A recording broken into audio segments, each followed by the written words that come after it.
Hablemos claro, señora Keiko Fujimori. Es decir, vivimos ahora una crisis que no es solamente una crisis política, esto es un componente. Vivimos una gravísima crisis social y vivimos una enorme paradoja.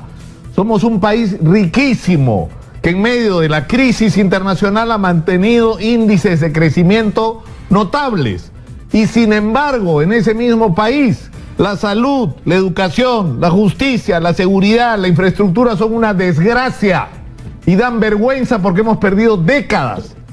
Y en esta situación que vive el Perú hoy, tienen responsabilidad todos los que nos han gobernado, Keiko, incluyendo tu papá.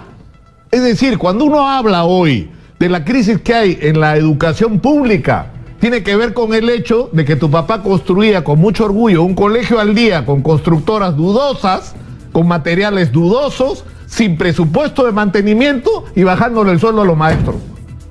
Donde al final tenías unos colegios de dudosa construcción, con maestros en algunos casos tuberculosos y con niños subalimentados. O sea, esa no era una estrategia de educación. Entonces, parte de la crisis de la educación y el deterioro del sistema educativo tiene que ver con lo que hizo Fujimori también en el gobierno. Que nadie niega que tuvo méritos al comienzo, cuando aplicó una política económica, dicho sea de paso, me van a disculpar, que no era la suya, pues, era la de su contendor en la campaña electoral. Y encima le hizo mal, es decir, había que reincorporar al Perú al mercado mundial, había que digamos, reestructurar la economía, había que derrotar a Sendero Luminoso, que era un proceso que estaba en marcha en las Fuerzas Armadas y en la policía.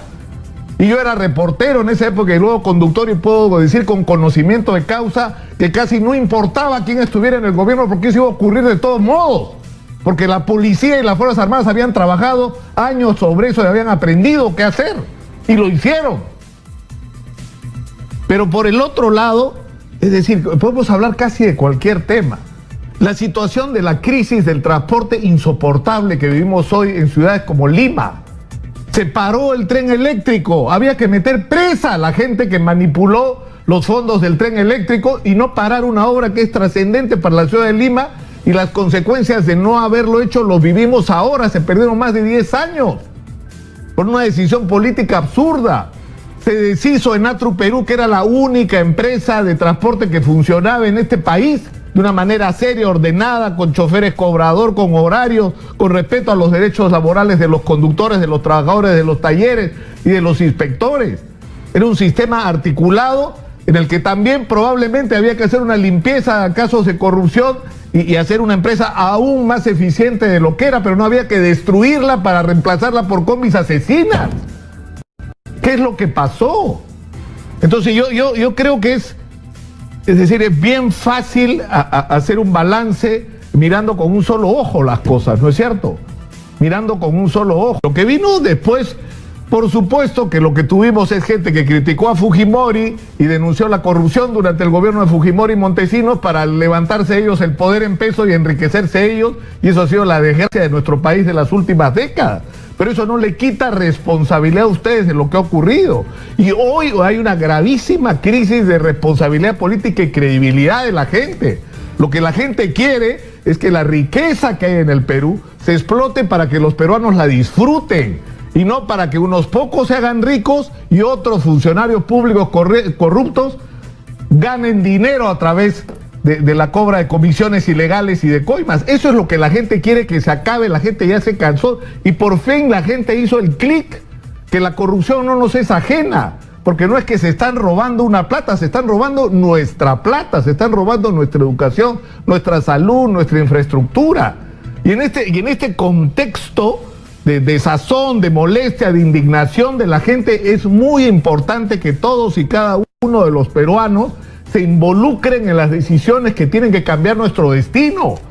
Hay que renovar la clase política, hay que convertir a los peruanos en ciudadanos de verdad, que no van a votar una vez cada 5 años y después no hacen nada, sin mirar con decepción cómo nos traicionaron a quienes elegimos. Y eso supone montones de cambios que hay que hacer.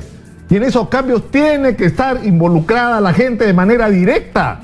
Y lo que ustedes quieren en el Congreso es hacer una reforma de la que están discutiendo hace años, además de los partidos políticos, para mantenerse ustedes en el poder.